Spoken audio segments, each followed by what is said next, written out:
G'day guys, long time no see. It's been a while and we're finally dealing with the hay fever. And we're starting a couple of pretty exciting pieces today.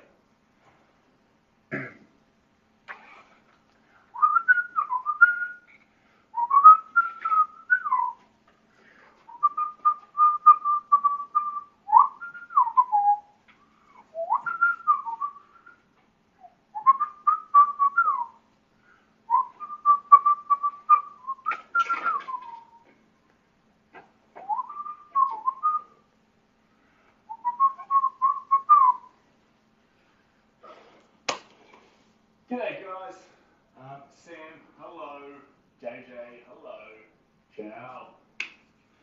How we doing guys? Long time no see, my bad. Been battling a bit of hay fever, been losing.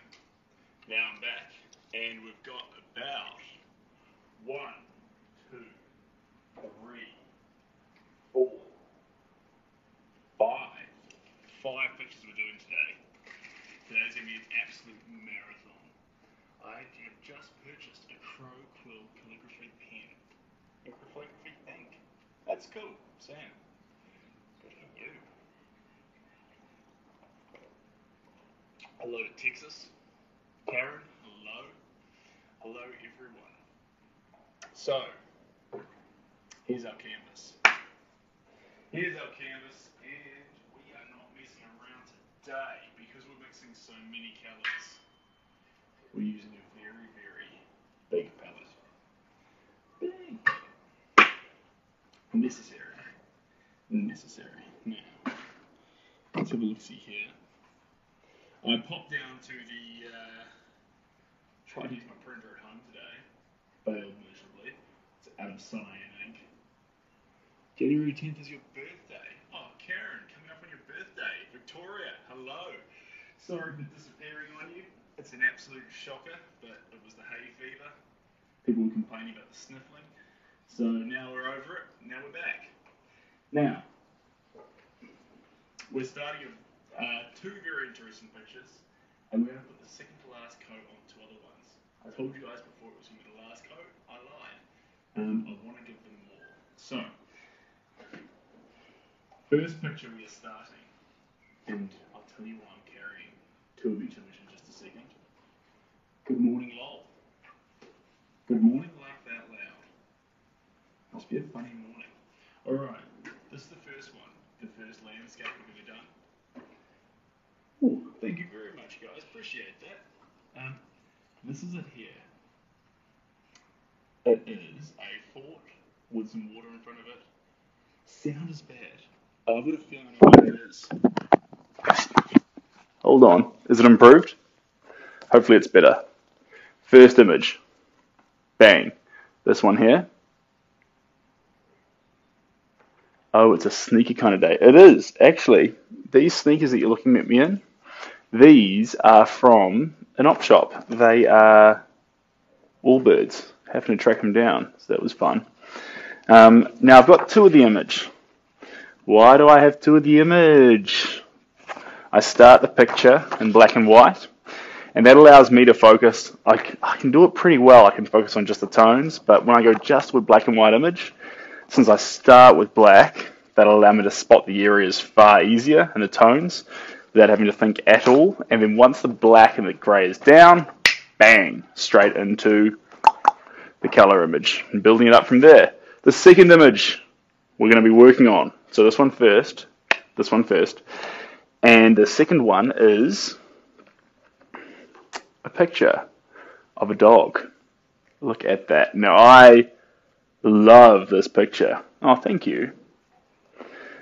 This one here is one of my favourites. If you look at it, it's because this one here is a great photograph. An absolutely fantastic photograph. Sorry if that light's a bit intense, guys, but absolutely fantastic photograph. But the reason why it's going to look cooler in paint is because of all these areas that actually have this gestural style to them. And so when we capture with a paintbrush, we're going to get an energy or we can add certain expression to it that the camera just can't. And so I'm hoping it's really going to make this picture blow up.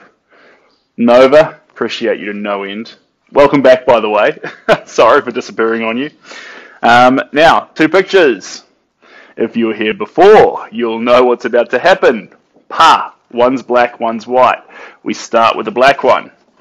With the black one, we add in the darker areas first, and then we move on to the color image to capture the other areas. Now, in the color image, one thing you'll notice, the sky's white. Sky, background. Background's all white. So what do we do with the background? We just have a ton of fun. Can I be your apprentice, Blue Cat? You currently are, because everyone here is getting a whole demo from me. I say demo, a whole example of how we do a painting. So he knows what he's doing. To be fair, I don't think any artist truly knows what they're doing. We're all sort of, depending on what we're doing, we're sort of shooting from the hip. With the beginning process, the prep, it's great to have your prep sorted, know how to prep. But when it comes to actually painting, man, shoot from the hip, have some fun, because it'll show up in the artwork that you had fun. Cool, so that's these two here. This is going to be a bigger picture. We'll start that one later. When I'm feeling like I'm a little bit more tense, a little bit more caught up, I'm going to start this dog. I love this picture. I love everything about this picture. I'll show you the other thing I like. It's the dog's eyeball there. Even the eyeball itself, it's going to express itself really, really well in paint. It really is. So that's fantastic. Now, this is our canvas. I want to do the whole thing with you guys. I'm sorry, I cheated a little bit. I did a little bit without you. So if you notice some textures or color changes on your screen there, it's because I went around the edges and I hit it with some gloss gel, like a gesso or a primer. And the reason I want to do that is so it won't ever get water coming in on the side. And that was the goal there. And it's looking really good. Really, really good. So now, next thing to do is the blacks on it. So, what I need now is some black on my tray. First things first, what material do you paint on? Why not stretch canvas? Great question. So, a couple of answers there. First answer is I don't like how a canvas bounces a little bit. I don't like the bounce in the canvas. Hardwood board, no bounce. So when I put the paintbrush on it, it stays where it is because I don't paint softly. I'm not a soft painter, I'm a hard painter. When my brush goes on the canvas, it pushes. And since it pushes, I need a board that will push back. I can't handle having a canvas that moves away. No. So, that's the first reason for board. The second reason, it's thinner, so it ships well. The third reason it's a board is because it's more indestructible for shipping. With a canvas, it can get damaged. With a board, it'll arrive at its location completely untouched. Even if you walk on it, the artwork will be fine. So that's what we're about here. Hello, Cheryl. Sorry for disappearing on you. I am back now. I ran away because I was getting complaints on the sniffling from the hay fever. So now that we've dealt with the sniffles, I can hang out with you guys and not spend the whole time going. So that's a perk. Right, look at this. Look at this. Now, this isn't one of the brushes I send off with the artwork. This is just a big brush, but it is a brand new brush, so that's fun. Now, starting a painting, use a bigger brush because you can get too airy-fairy and finicky with the early layers. You don't care about where the paint goes for the first layer. All we care about is you are applying paint to the canvas. Right, here's our image. Like I said, starting with the black and white. Sorry if I missed a few comments there, guys. I'm trying to keep up, but do you like painting with oil or water paint? That's a good question, actually. I like painting with acrylics. And the reason I like acrylics is people say there's a higher learning threshold to oils. Actually, I find with oils, you don't need to know anything. Straight from the tube on the canvas looks good. But with acrylics, you need to know more because you need to know how to add different mediums to them. whether it be your gessos, whether it be, sorry, not your gessos, your gloss gels, your whatevers. You need that stuff. What was the liquid added to the paint? Oh, that was just water, Cheryl. Just water. So to make the paint flow easier, and plus if I thin it out a little bit, it'll dry faster. A little bit of that goes in it. And I'm not going to just attack it straight away. I'm going to come over here and grab... Is this the best color I've got? I was sort of hoping for a black, but I can handle it. We'll use this one, but I do want a black. There we go, under here. There we go. Cool, cool. Sorry. Fat boy. You seem to think of so many aspects usually not noticed. Makes for a great artist. Hey, thanks, Fat Boy. Appreciate that. Can't stress this enough, though, guys. Fat Boy's 100% right. If you want to make great art, it's actually... You're going to find your way while you're doing the painting. You're going to hit your flow state and you're going to nail it. Prep at the start. Think how are we framing it. Think how we're going to prep the board or how we're going to prep the surface we're going to paint on. And if you have all that sorted before you start, you give yourself the maximum amount of chance to nail it at the other end. Hey, my friend JMS. Hello. Now, this is an exciting piece. Oh, my big mistake. Scale, composition. First thing we're going to do is get our picture. You're like, he only just put that up. He did. But, come here. Come here. There we go. Now, sometimes our picture can be slightly off with the amount we show at the bottom or the top. With this picture here, the way to do that is to walk away, and then once the scale of the picture matches your board, you'll see if there's any bits sticking out. It's hard to explain, actually. I'll just walk back and have a look at this now. There we go. That's it there. So there's a little bit extra at the bottom, which we did expect. There we go. So what I did was I walked away from the image enough that my perspective was overlaying this picture on my board. And what that was going to do was allow me to see if they were both the same scale. They weren't quite. And that's okay. Because all I do is fold the part that's not the scale back, and there's our picture. And if I'm being honest, we've still got, which is great, rule of thirds, about a third of it's still water, a third of it's going to be land, and a third of it's going to be sky. Is it perfectly thirds? No. It's actually a little bit asymmetrical. But if you did volume of the thirds, in fact, that's actually, I tell a lie. It's almost perfectly thirds. Oh wow, that's going to turn out really cool. I didn't notice that before, guys. I'm now a huge fan, bigger than before. Welcome everyone. Yes, 100%. Cheryl is one of our moderators, guys. She is so kind to look after me and all of you. So keep it clean and keep it friendly. Right.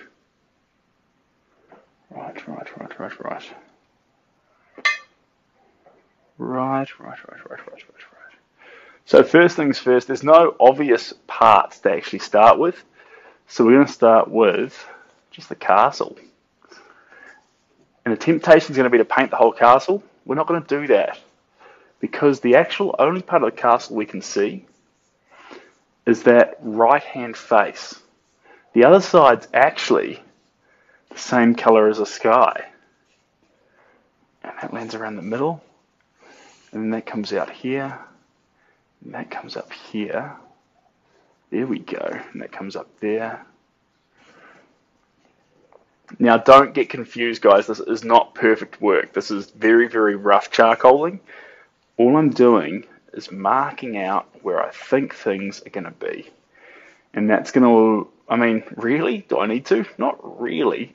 But it's going to mean that when I start coming back later with the paint, If I miss a few times, it won't stay wet for me to work around it. So wild to see my photo in your hands. Yes.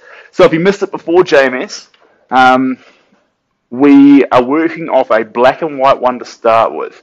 The reason I start with black and white is because it makes all the removes hue altogether and makes all the tones the same.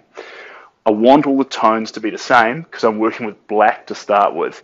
That means it's easy to focus on shape rather than noticing color.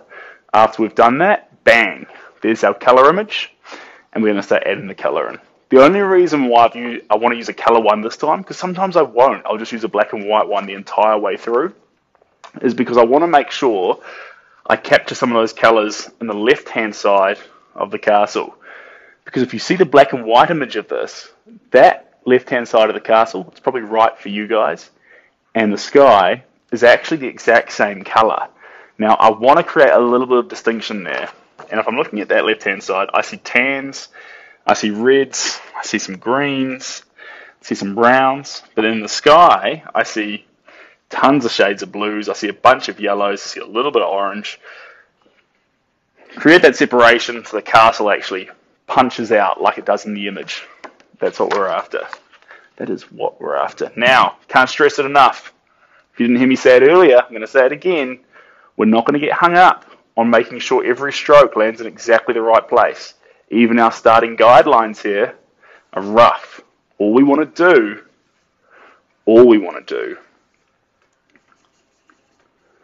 is just get a little bit of an idea to where we think things are.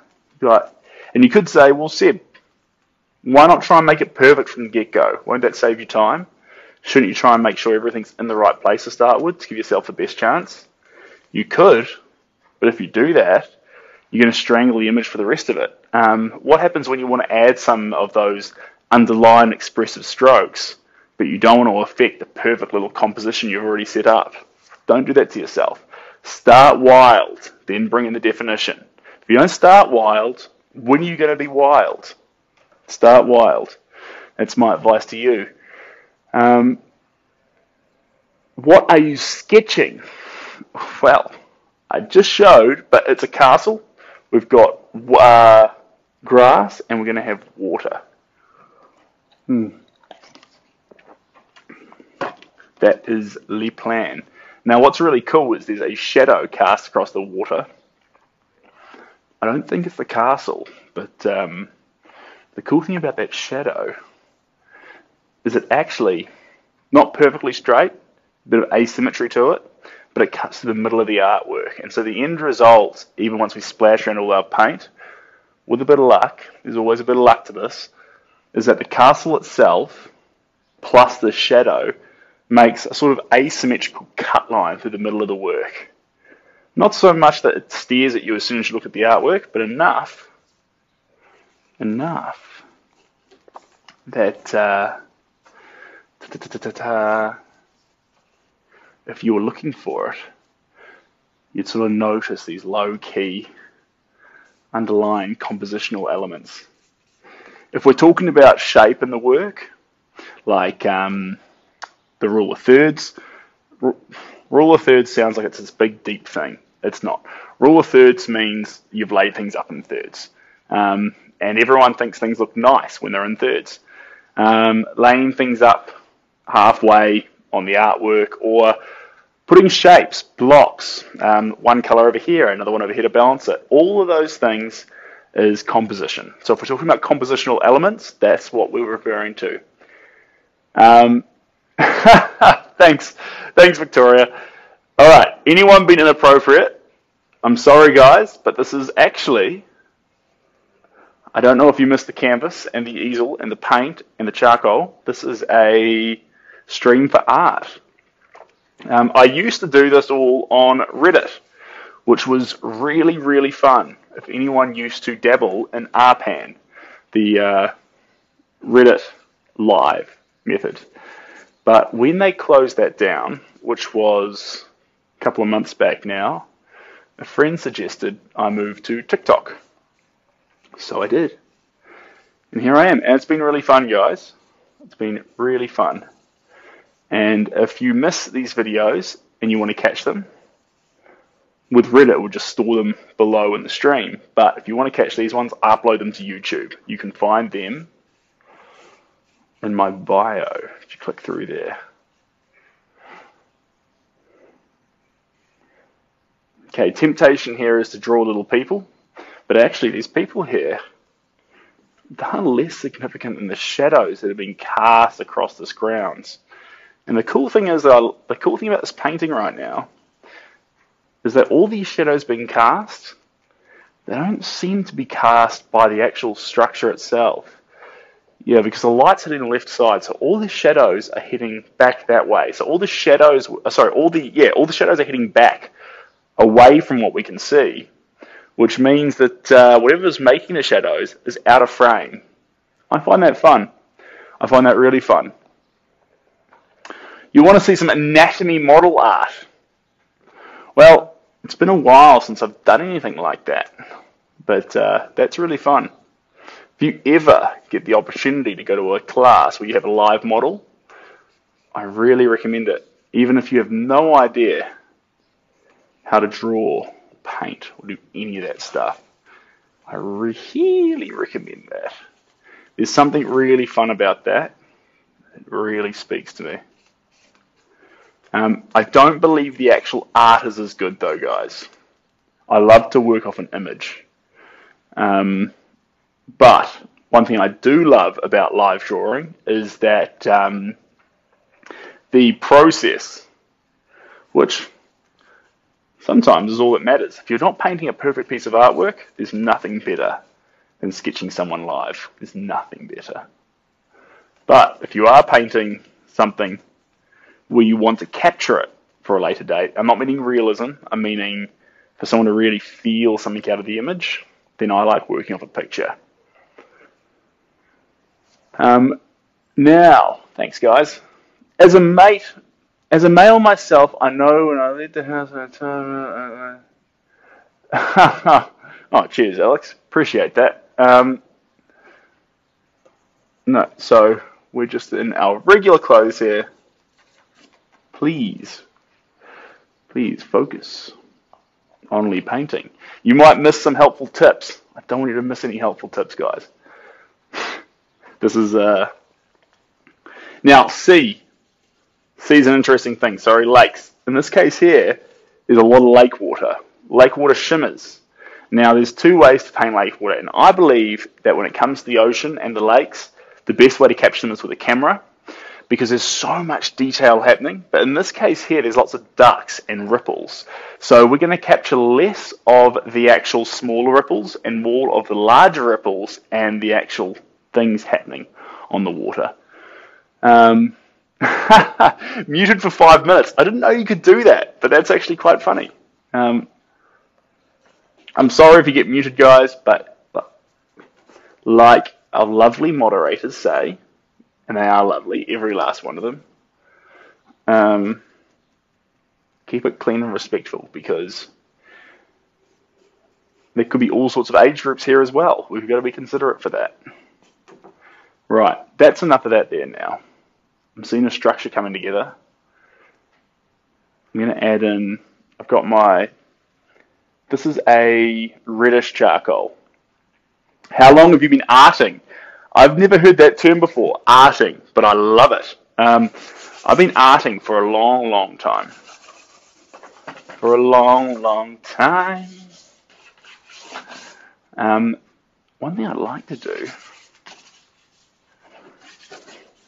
here we go, there we go. Nice.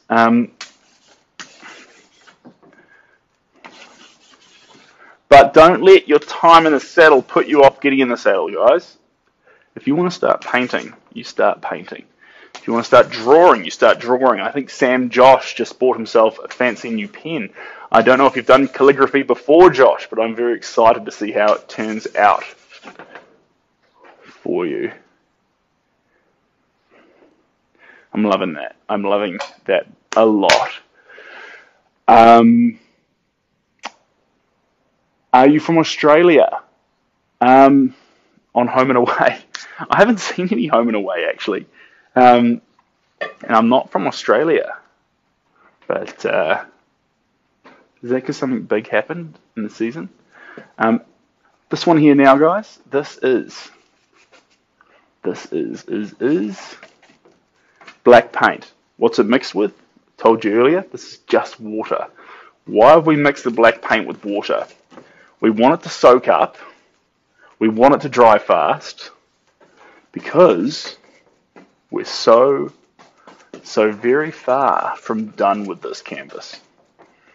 And all we're trying to do is capture the large, dark objects in the image.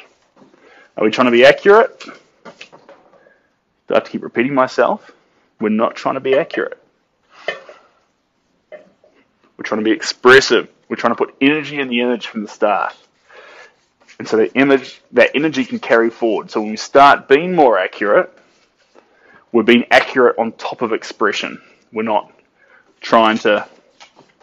If you want realism, if you love realism, then the image does such a good job of that. We're trying to capture something over and above realism. We're trying to capture the expression of the moment. It sounds cheesy, but it's exactly what I mean, I think.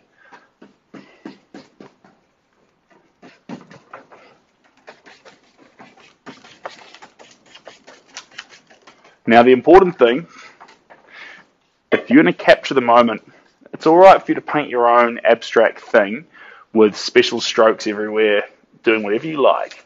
But with this picture, I'm trying to capture this moment. So that means, sorry, how long does it take you to complete a piece? I mean, it chops and changes. I had that portrait over there and the of the wedding and the guy's face. I thought they'd be finished sooner. I'm going to put probably 2 or 3 extra coats on them. So I say anywhere between 7 to 10 hours, so 7 to 15 hours, but it all depends on how the paint lands. That's to say that actually having a 15-hour painting, it's not better than a 7. It's not better than a 7. It's just another, more hours doesn't mean a better painting. So sometimes so that's not to say that I'm losing my trail of thought there. 7 and 15 for me, anything in that realm is about the same quality. The only reason why I pushed out to 15 hours is there were areas at 7 hours that I wasn't perfectly happy with. Once I hit 7 hours, if I look at it and think that's perfect, we'll stop there. That's in the right spot. Have you ever painted or drawn without using paint? I mean, I used to. I used to do a lot of charcoal and things. I'm always good as an exercise to use black and white. To use charcoal on paper. Because even without paint, the mess of it, the environment for it, you can still get a feel in your mind for a composition coming together. There we go. Here we go. We're going to add some Naples yellow. Yes, please. Yes, please. So, this is good. This is a very good colour. Mixing it with a little bit of the black. Naples yellow. Now, go from black. Could we go to white? We could. But I want this because there's a lot of light grey in this image. And I want to capture it. Now, don't apply the paint too thick to start with. We're being expressive, but it's super important we don't lose our grip and start adding on paint too thick to dry. Every time a stroke goes down, it needs to practically be dry straight away. Not all the time, just with the first coat, because we want to add so much paint early in the piece. Later in the work, we can start adding paint thicker so it can dry later. If you all comment on the movement of the hands is almost, it should be almost a dance. When you paint, if you go to a gallery, and I really encourage this, if you go to a gallery with about 15 to 30 artists or however many people on display, you'll see some works where there's paint strokes like this.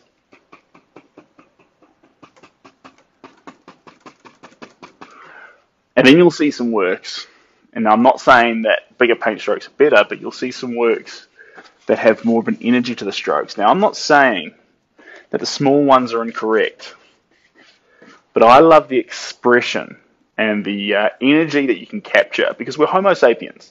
We're Homo sapiens, we have arms, we have limbs, they move in certain ways, and I feel more of a relationship with those strokes that flow more, as if the painting was created in the form of a dance, more than I like the idea of a series of small chicken scratches over the canvas. So, if you want to do bigger strokes, go to a bigger canvas. This is probably half of this is as small as I'd go. Once you go smaller than that, you sort of are forced into doing little chicken scratches. We don't want to do that. We want to capture vibrancy, capture energy.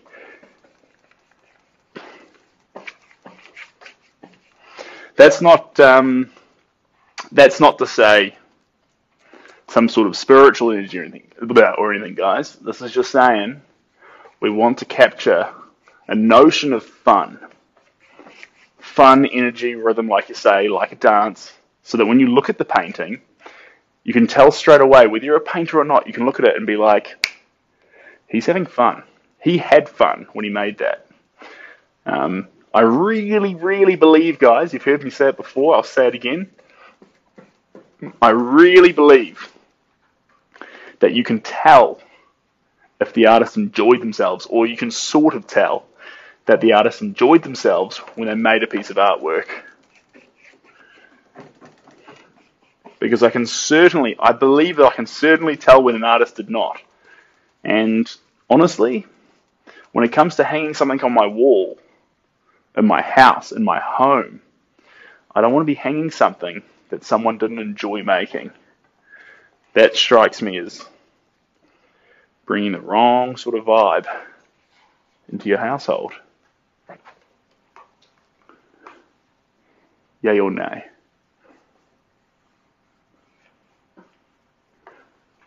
Okay.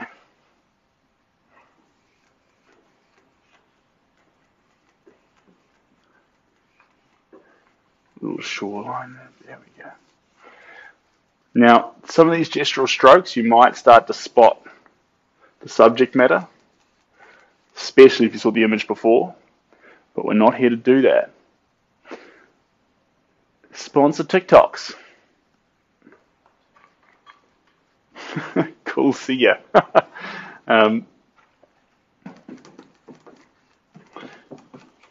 Cheryl's taking no prisoners today, guys.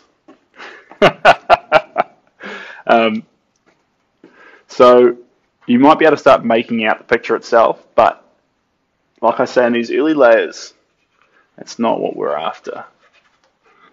We're also going to add a lot of this tan to the sky.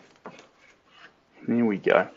For the most part, deep into the image, I don't want you spotting a difference between the sky and the left-hand side of the tower, because tone-wise, there isn't one.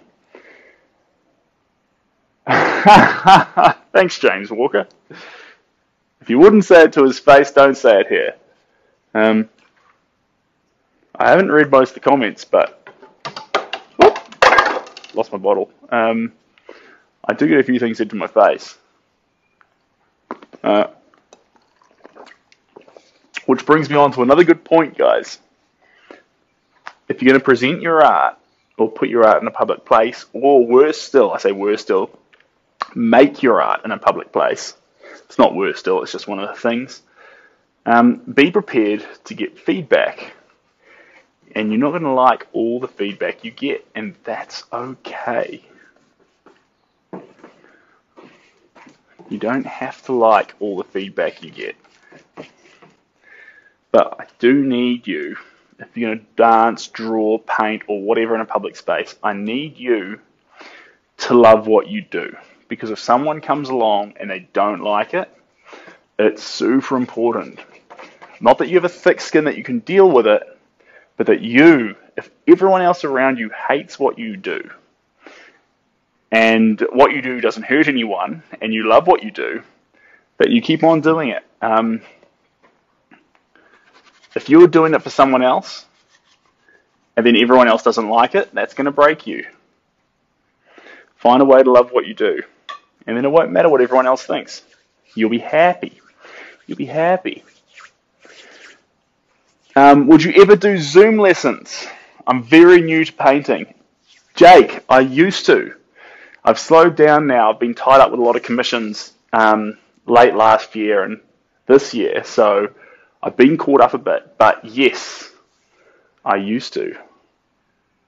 They're really fun. Really fun. And I would definitely go back to it.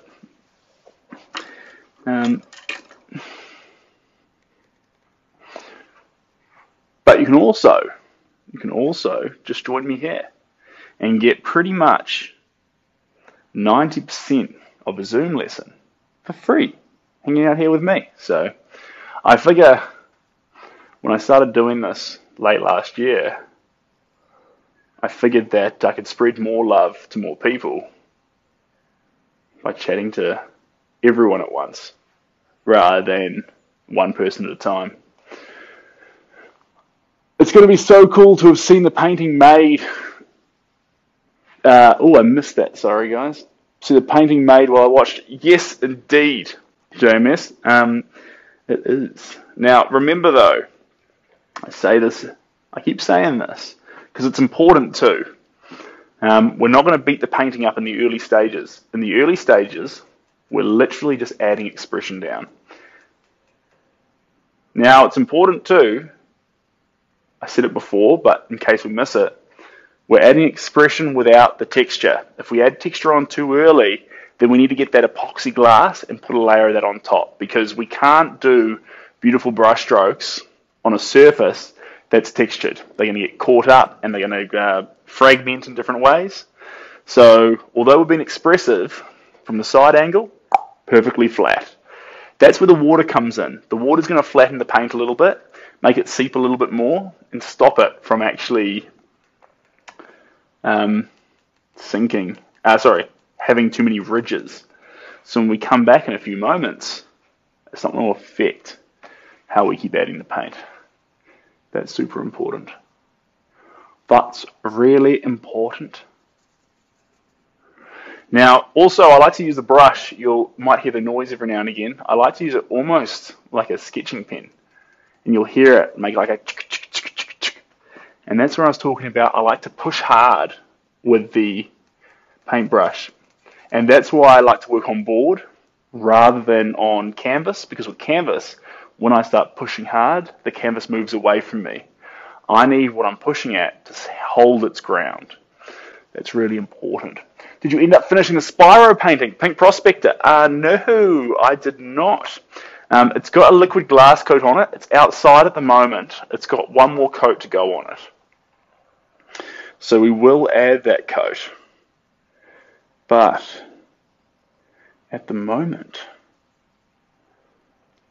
we will come back to Spyro. That's what I'm saying. I really want to start Spyro before 2023. Because if you've been on the stream before, you'll know how amazing our moderators are, and our moderators wanted to see a Spyro.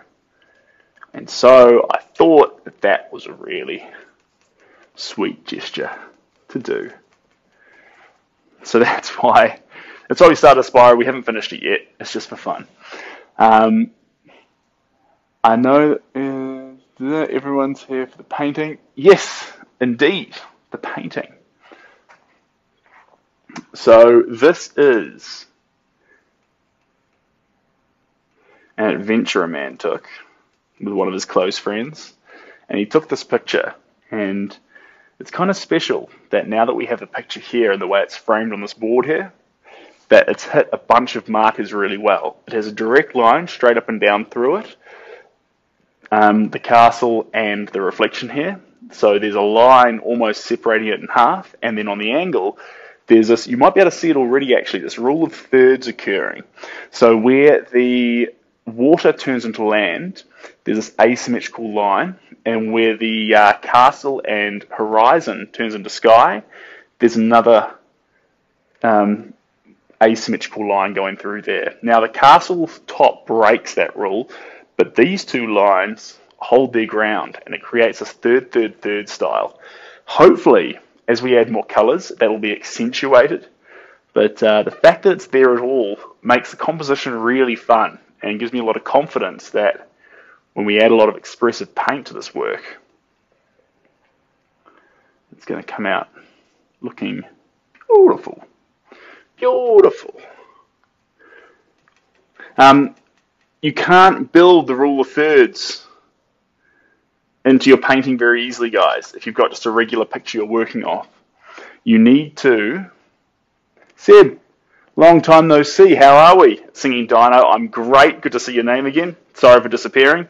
I was getting some complaints about too much sniffling on the stream. So I took some time to get that sorted, and now I've got control of my allergies.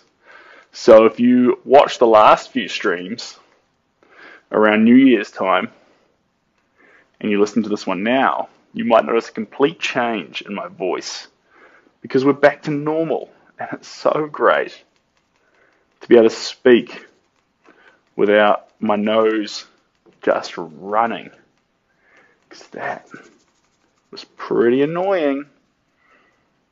It was pretty annoying. There we go. Cool. Also, make sure when you're adding paint, guys, always apply the strokes in a way that you'd be happy for them to be shown in the last layer, the final layer. Don't ever add them in a way that you think, well, that's going to be covered up. Because if you're thinking like that, it sounds like it already needs to be covered up. Now, that doesn't mean the stroke's in exactly the right place, but that means the way you apply it has this... what am I trying to say? It's the correct... the way you apply it.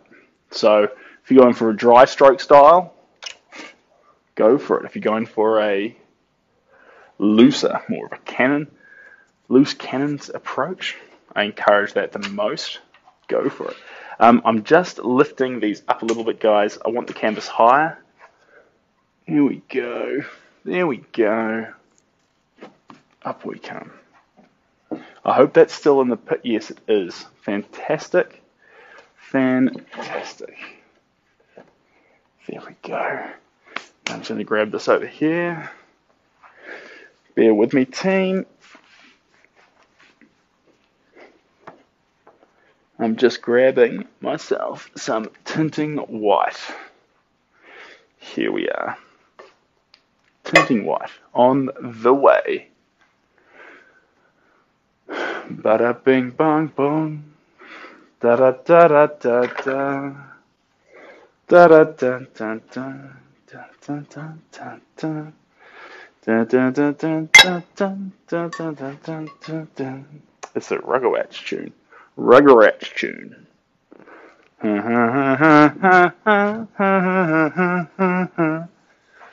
Now, to make sure we stay clean the whole way through the evening, because we're doing a lot of paintings, I'm just going to put a little glove on this hand for a bit. See, it's not the tightest though, so we'll see if I like it, but we might swap back to shooting from the hip yet. Yeah, we're going to.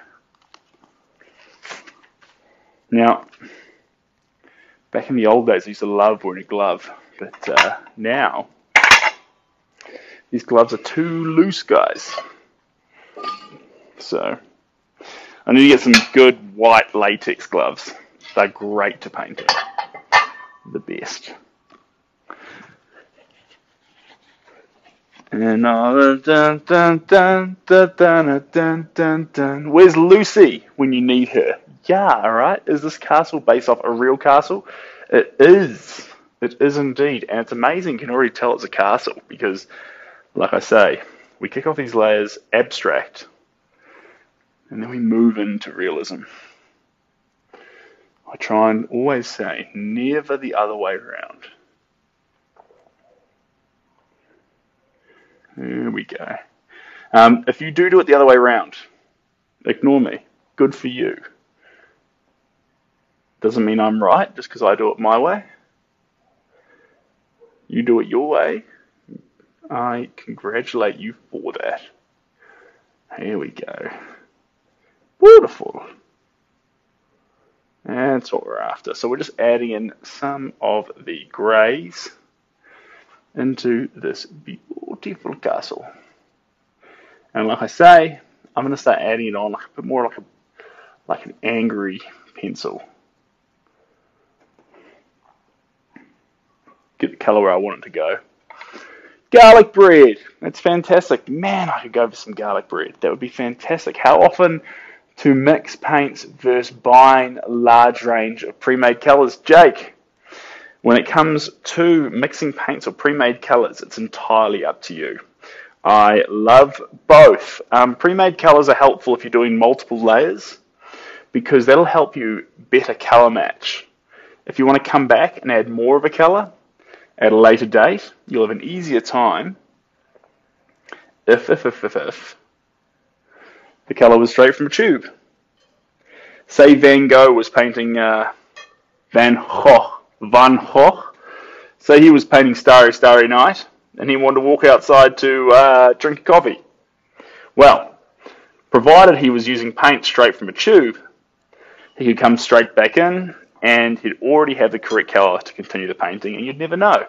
But if you're mixing everything from scratch, sometimes you're going to want to get the right colour, and you'll want to be able to, because you'll have done so many different colours that it will be near impossible, not impossible, but near impossible to get a perfect match. Oops, sorry. Not starting from a white canvas. No, we're starting from a masonite board, so hardwood. And I cheated a little bit because I added a little bit of a coat down to start with. I couldn't help myself. It's a transparent gesso. Just a very light bit of transparent gesso. And mainly I focused around the edges. And the reason you focus around the edges is because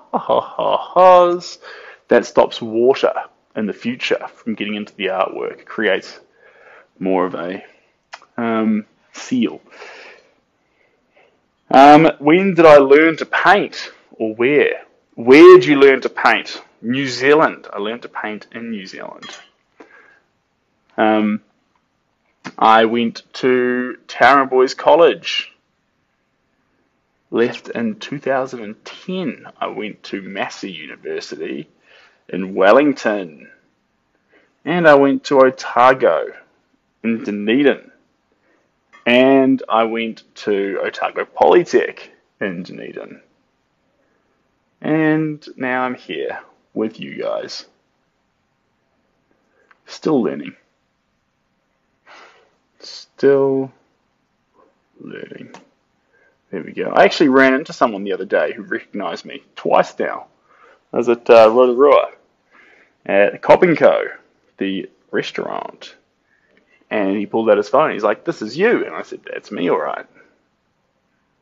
And then we had a little yarn, and then he had his dinner, and then he hit the track.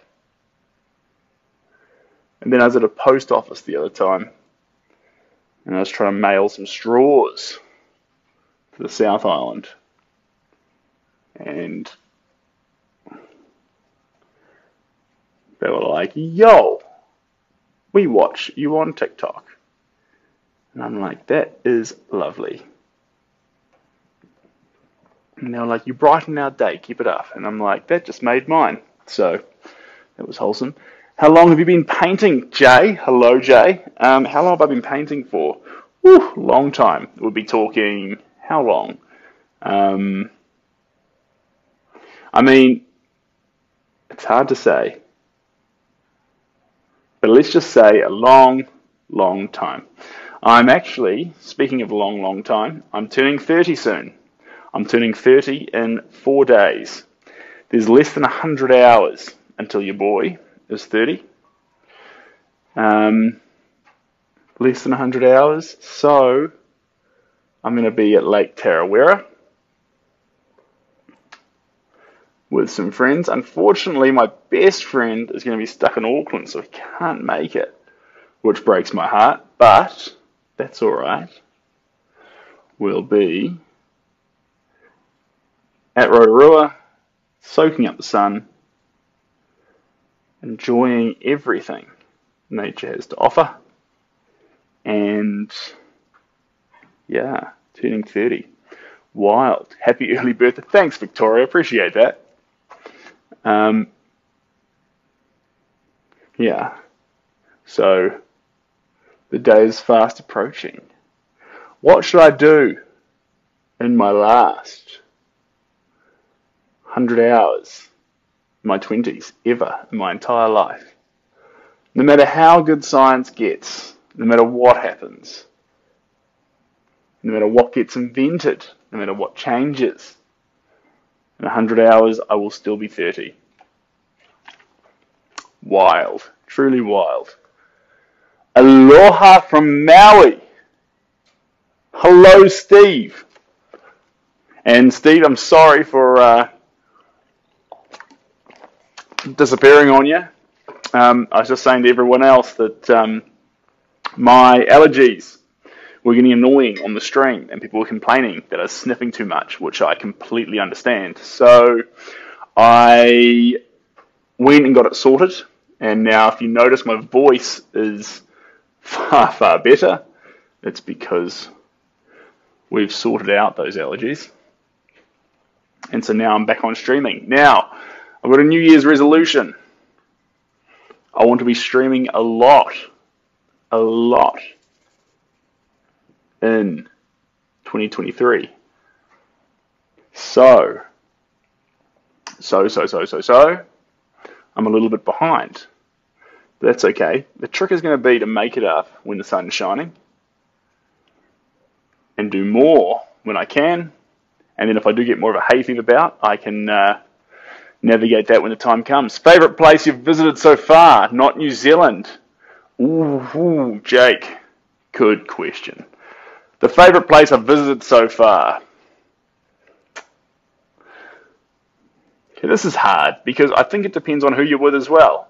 The favourite place I've visited so far was San Sebastian.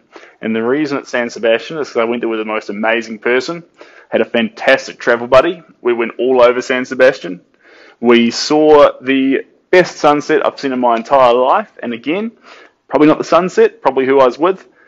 And we had the best squid pasta I've had in my life, and the best pesto carbonara I've had in my life, and some pretty average cocktails that were pretty forgettable, actually, and then some really good ones that were very memorable. So we had all the things. But I think the key part of that is the wee part. I've been all over the show, guys. I've been to every state. A couple more than once, a couple 4 or 5 times. Squid pasta, yes. So the actual pasta itself, it had a mince on top. The pasta itself was made from squid. And I loved it. It was really yummy. And it cost me $3.80 New Zealand because it was a portion about this size. It was called a pincho. Wait, no. Pinto. A pinto. Which is like a small tapa style thing. And I really like those. So you get rather than getting a big main or a big starter, they do tons of small starters. So you should try all the flavors, which is really fun. By the way, Seb, how's Shelby been?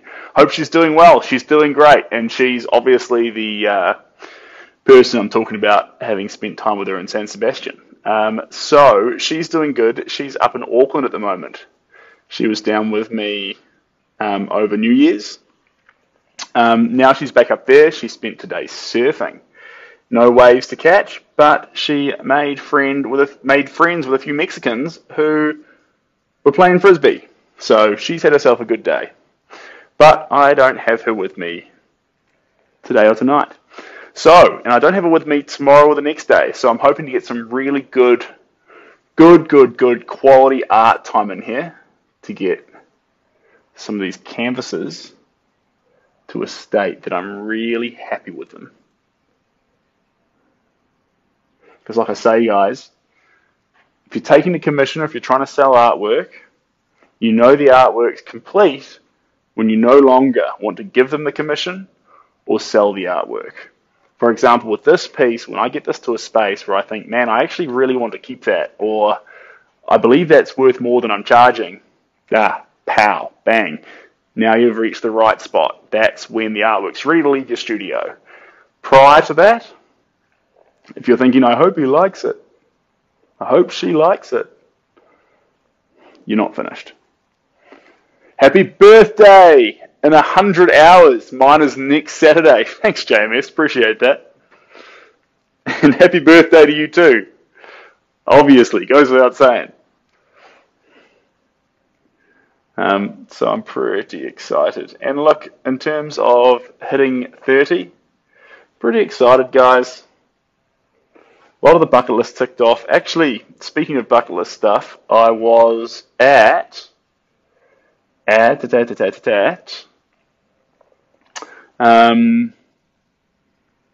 skydiving training thing the day before yesterday. They showed me the ins and outs of, sorry, not the day before yesterday, yesterday actually. So they were showing me how the ins and outs of skydiving worked, all the safety things, all the signals they'll give you in the air, how to pull the cord, how to use your safety bits, how to notice what might be wrong with your parachute, when to try and fix it, and when to give up on it. And we were going to do a jump as well, but the weather wasn't good enough, so we held off. Who's that? Riley, hello. How did Shelby get into surfing? I've always wanted to try it. So Shelby got into surfing, I think. How did she get into surfing? I think a friend got her into it. I think she had a friend that was really into it who taught her the ropes, and now she's perpetuated it. But she's been dragging me along, and actually for Christmas she got me a wetsuit to go surfing with her. So clearly she's sending me messages that she wants me to join her surfing, which I can definitely do. Alright, that's enough of the black and white image. We're moving on to the color image. So we need to fold up that bottom piece to make sure. Get it right. There we go. Here we go. And we'll spend probably another 30 minutes to an hour on this image, guys. I say 30 minutes to an hour because it's very healthy to engage and disengage. And the reason I say that is because if you spend too long on it, you'll start to stop seeing what the image actually looks like and start getting hung up on what you think the image should look like. And we don't want that to happen. So even if you just pause for 2 minutes, 3 minutes, just pause. Just to let your consciousness relax a little bit, your eyes relax, so you can come back to the image with some fresh eyes. That's really, really good. That's encouraged, in fact. I've been drawing for years now and cannot paint at all, Jay. Tried oil and got it everywhere. Yes, that happens. If you caught the stream the other day, I got oil on Shelby's pet horse. And her mother thought it was funny and was really understanding, which was really cool because I was worried that I made a big boo-boo. So yes, paint will get everywhere. That comes with the territory of painting. Expect that to happen. If you get paint all over the show all the time, guys, then I encourage you to use acrylic paints because they'll wash off easier. They'll wash off easier.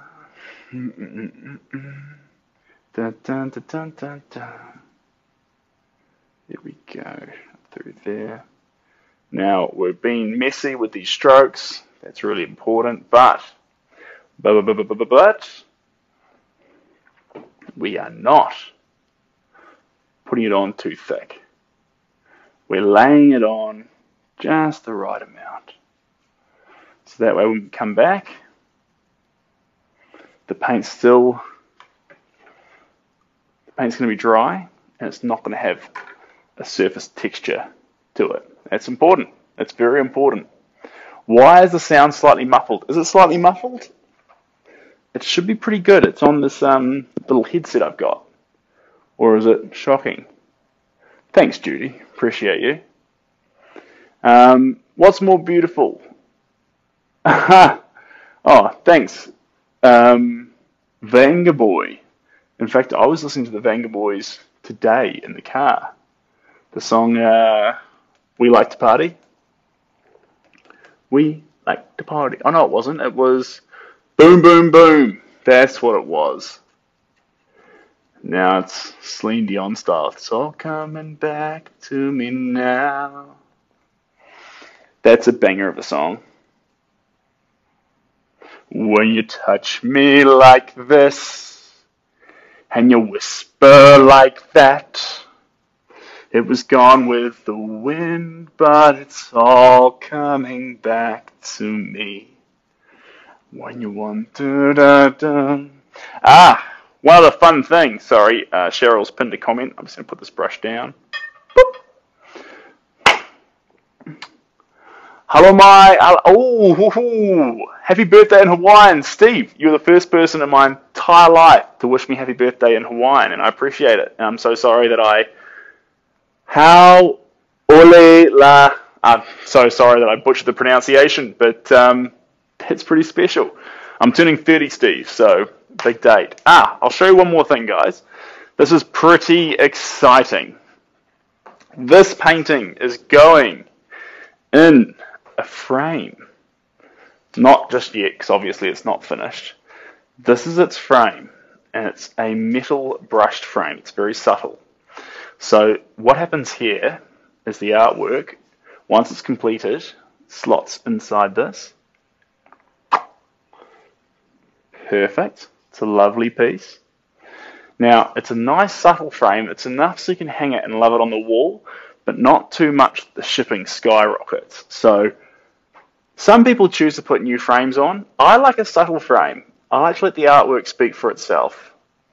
So this brushed metal frame is perfect, and that'll sit on the artwork like that. Now, what I'm liking about this frame is I'm hoping that the colours of the castle and how it reflects on the water will complement this colour frame nicely. It's like a gilded gold. Now, the next thing is it has a backing piece, obviously, that's been made up, and the backing piece holds the artwork inside the frame and then has hangers. So when you hang it, you can get hooked on them, or you can put a string between the hangers and you're golden. So that's the frame for this piece. I always like to use a subtle frame. The yellow bits were clouds. Why yellow, not white? Oh, no, we haven't done any clouds yet. All the yellow bits you see are mid-color blue. So we're going to use all the colors, though. We're not going to be caught up on the sky is blue, the grass is green. If you look at the grass and rather than pulling in this image, if you look at grass in front of you, you're going to see yellows in the grass. You're going to see deep blues. You're going to see even subtle purples and reds coming out of the grass. And if you can't, please stare longer, because you need to be able to see all those colours, because the sky is not just blue. The sky is an absolute orchestra of colours staring you down. Now I'm adding some blues in now, but that's only so that the base coat for all the other colours to come on through. That's the plan. Oh yeah, and sorry if I'm missing anyone's comments there, guys. There's artwork on the website. There's a link in my bio. You can reach out via the Instagram, which is in the bio, and you can reach out via email, or you can use a contact me page on the website. So you can order commissions via the website, or you can flick me a message anywhere that suits you guys. G'day Ocean, welcome back. Thank you very much.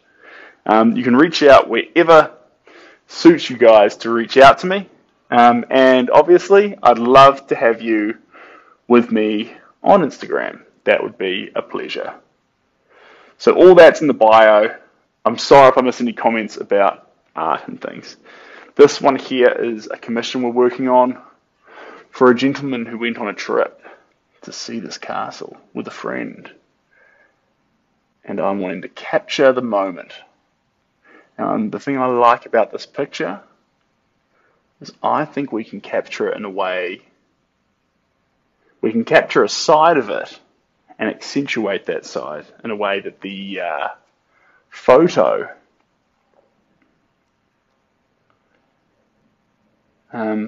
may not be able to, which I think's pretty cool. But that's down to me. Can he do it? That's the question. And you know what? You never really know if he can until it's done. Because that's the risk with artwork.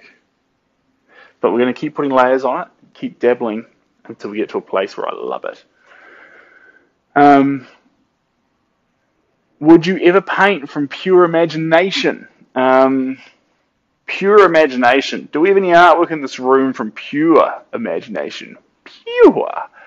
Nothing finished in here from pure imagination, but yes, it goes much more wild, it goes much more crazy, it goes much more thick and colourful, and all the things.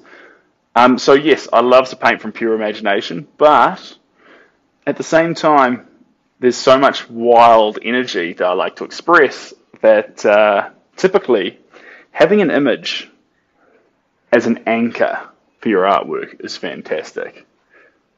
I need that little anchor just to control me that wee bit. Not control me, just to give me something to cling on to stop my style from going completely rogue. The image is good. The image is good to have. How are you controlling sharp versus smooth lines? It depends. If it looks sharp in the image, I paint a sharp line. If it looks softer, sweeter, more serene, I do softer, sweeter, and more serene. In the water here, you'll notice the water's quite gestural and aggressive. That's because there's so many coarse textures going on with the... I say coarse textures because the way the lake's actually rippling there, the body of water's rippling, it actually comes across in the photo more coarse. And so we're going to capture those ripples with these more aggressive gestural strokes. But this bit through here, this has a lovely flow and a smoothness to it. So does the castle actually. And the sky's a mixture. The sky, although the clouds seem calm, they're frothing a little bit. Is that the right word? Not in unison, asymmetrical, turbulent. Doesn't look like a lot of chance of rain, but it looks like there's energy up there. There's things happening. Your uncle's an artist. That's cool. That's cool. And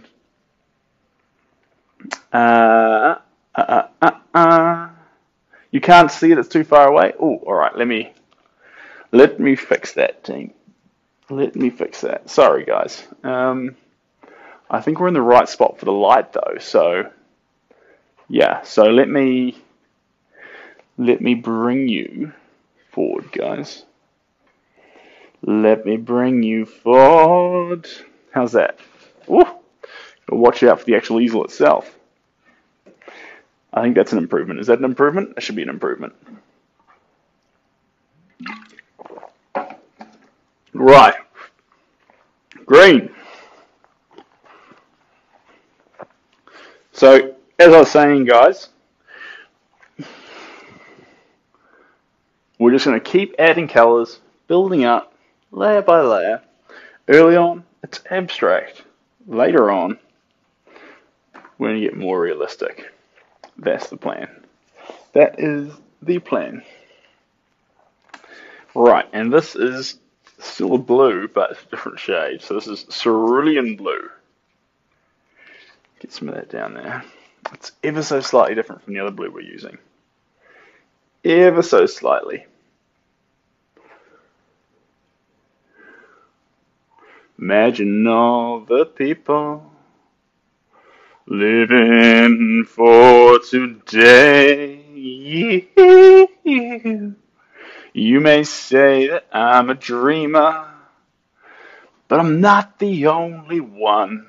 Ooh, some sweet day, yeah, you'll find us, and the world will live as one. I always get that song stuck in my head. Always.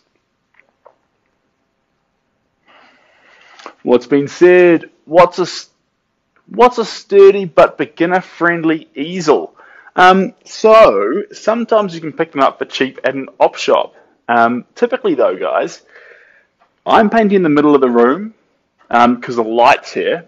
You don't need to be using an easel. You can paint against a wall. Anything you can lean it up against to make it work is absolutely fine.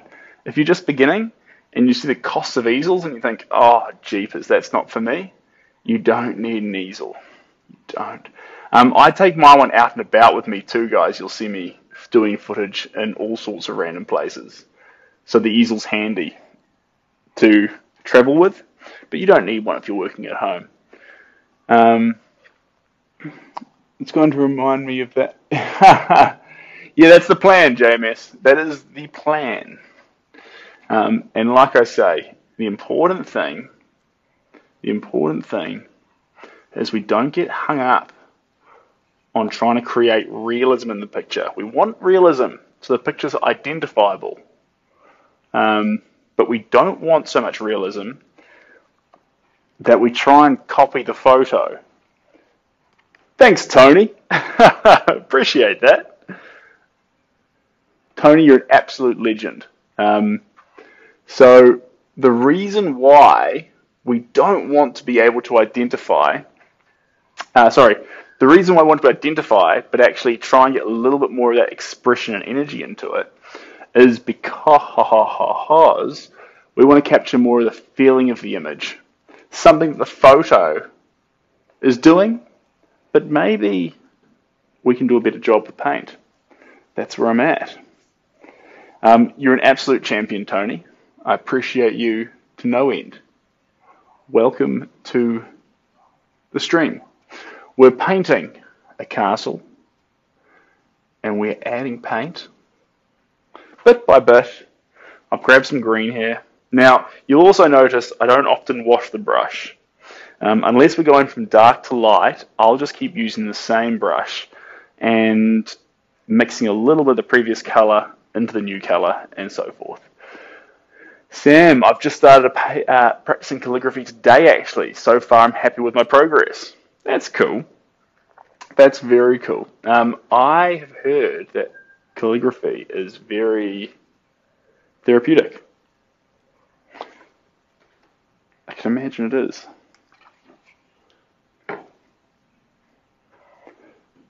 Love finding new talented Kiwis. Oh, thank you very much.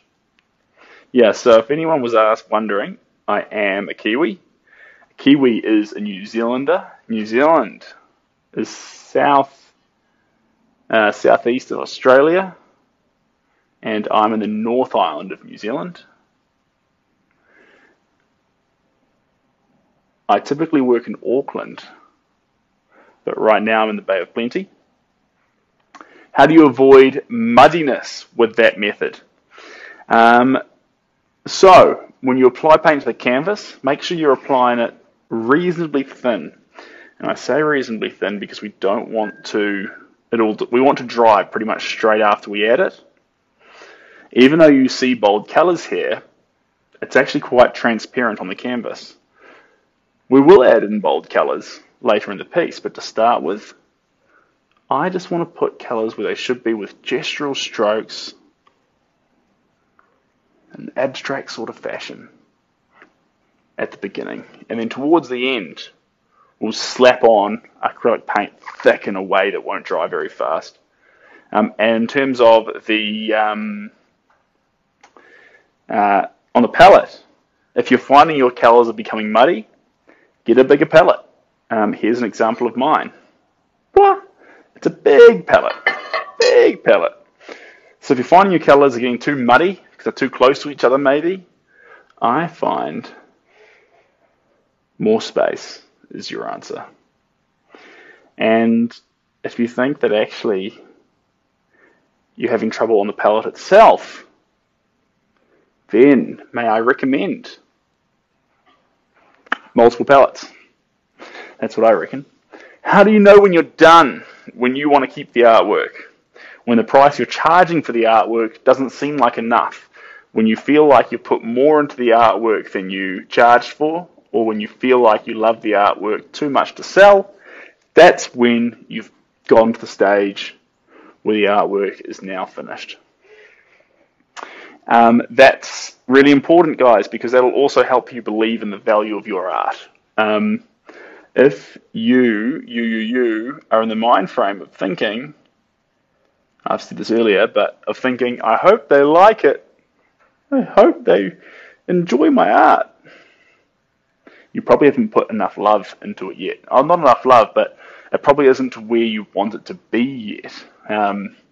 If you're in the mind frame of, oh my God, I love that painting, I hope they give it back, then that's where you want to be.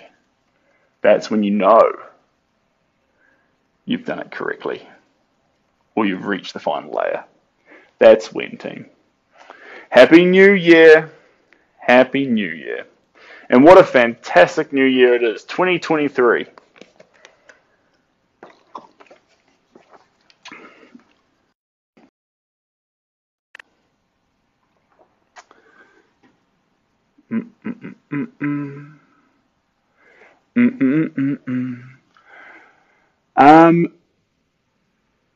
Has fun energy about it so far? Well, Jake, if it's got fun energy about it, and you're realizing that, then you're to blame. You're the positive reason that you've got fun energy in this year, because you know what? No one's been around you more than you. And so if you're finding 2023 fun, then congratulations. You are the fun that's in 2023. So that's fun, I reckon. If you're enjoying 2023 so far, guys, and you feel like there's something special about this year, trust me, there's nothing special about it. It's you. You're the cool factor. And you're like, no, I don't think it's me. I'm pretty sure 24/7, the whole time, the only person that's been around you non-stop in 2023 is you. And so, I think you played the biggest role. Stop. We'll just keep painting. I could see you sneaking some possible pink in the piece there, Seb. Yes, we are going to sneak a lot of pink into this image. So, through here, there is definite signs of some salmon. Through the water here, you can't get glistening blue water without a little bit of a pink reflection. So, we're going to add, all the colours are going to be in this. I don't want to end up with a picture that's just blue, green, blue, sky, grass, water.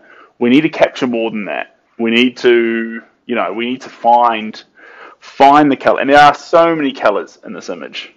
But we need to find them, extrapolate them from the photo, and accentuate them on this surface. That's our job. That's my job.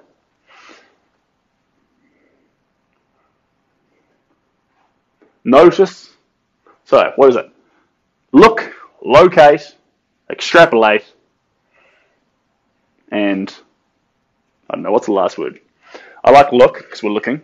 I like locate, because we are locating certain colours. I like extrapolate, because then we're pulling it from that. I don't know, implement. Is that the right word? Maybe. No. It's a word. How long does it take for you on average to complete a painting? 7 to 10 hours.